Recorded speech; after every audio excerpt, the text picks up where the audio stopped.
ಇದೇ ಮೂಲಕವಾಗಿ ತೈಲಗಳು ತಮ್ಮ ಹಡಗಿನ ಮುಖಾಂತರ ಬರಬೇಕು ಅನ್ನೋ ಡೀಟೇಲ್ಸ್ ಇದೆ.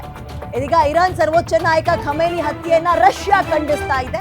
ಖಮೇನಿ ಹತ್ಯೆಗೆ ರಷ್ಯಾ ಅಧ್ಯಕ್ಷ ಪುಟಿನ್ ಖಂಡನೆಯ ಮಾತುಗಳನ್ನು ಆಡ್ತಾ ಇದ್ದಾರೆ. ಕೂಡಲೇ ಕದನ ವಿರಾಮವನ್ನ ಘೋಷಣೆ ಮಾಡಬೇಕು ಅಂತ ರಷ್ಯಾ ಆಗ್ರಹ ಮಾಡ್ತಾ ಇದೆ. ಇರಾನ್ನ 40 ಕಮಾಂಡರ್ಗಳನ್ನ ನಿಮಿಷಗಳಲ್ಲೇ ಇಸ್ರೇಲ್ ಮುಗಿಸಿದೆ.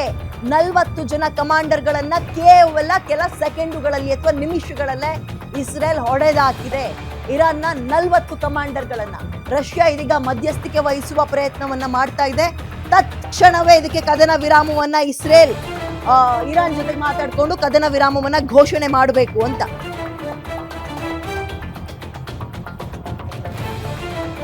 ಓಕೆ, ಈಗ ಅಲ್ಲಿನ ಮೂವರಿಗೆ ಇರಾನ್ನ ಅಧಿಕಾರವನ್ನ ವಹಿಸಲಾಗಿದೆ, ಲೀಡರ್ಶಿಪ್ ಅನ್ನ ಕೊಟ್ಟಿದ್ದಾರೆ.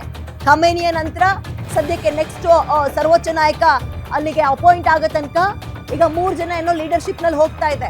ಅದಕ್ಕೆ ರಷ್ಯಾ ಮಧ್ಯಸ್ಥಿಕೆ ವಹಿಸಿ ತಕ್ಷಣವೇ ನೀವು ಕದನ ವಿರಾಮ ಅಂದ್ರೆ ಸ್ವಲ್ಪ ಬ್ರೇಕ್ ತಗೊಳ್ಳಿ, ನೀವು ಮಾತುಕತೆ ಮುಖಾಂತರ ನೀವು ಸರಿ ಮಾಡ್ಕೋಬೋದಾ ನೋಡಿ, ನೀವು ಆಲ್ಮೋಸ್ಟ್ ವಿಪರೀತ ಡ್ಯಾಮೇಜ್ ಆಗಿದೆ ಇರಾನ್ಗೆ ಅನ್ನುವಂತಹ ಮಾತುಗಳನ್ನ ಆಡ್ತಾ ಇದೆ. ಇರಾನ್ನ 40 ಕಮಾಂಡರ್ಗಳನ್ನ ನಿಮಿಷಗಳಲ್ಲೇ ಇಸ್ರೇಲ್ ಮುಗಿಸಿದೆ. ರಷ್ಯಾ ಇದೀಗ ಕದನ ವಿರಾಮವನ್ನ ತಗೊಳ್ಬೇಕು, ನೀವು ಘೋಷಣೆ ಮಾಡ್ಕೋಬೇಕು, ಇಬ್ರು ಕೂಡ ಮಾತುಕತೆಯನ್ನು ನಡೆಸ್ಕೊಂಡು ಅಂತ ಇದ್ದಾರೆ.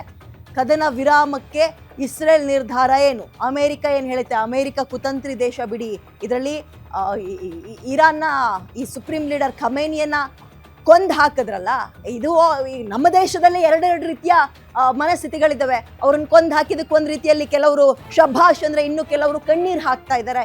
ಇವೆಲ್ಲವೂ ಬೇರೆ ವಿಚಾರ. ಆದ್ರೆ ಓಕೆ, ರಷ್ಯಾ ವಿಚಾರ ಮಾತಾಡೋಣ.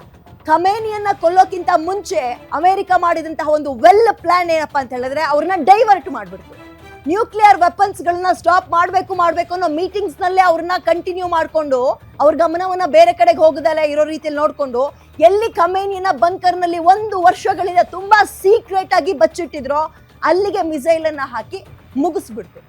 ಇದು ಅಮೆರಿಕದ ಬರೀ ತಂತ್ರಜ್ಞಾನ ಅಲ್ಲ, ತಂತ್ರಗಾರಿಕೆ ಕೂಡ. ಓಕೆ, ಇದರ ನಡುವೆ ರಷ್ಯಾ ಇದೀಗ ಕೂಡ್ಲೆ ಕದನ ವಿರಾಮ ಘೋಷಣೆ ಮಾಡಬೇಕು ಅಂತ ಕೂಡ ಆಗ್ರಹ ಮಾಡ್ತಾ ಇದೆ.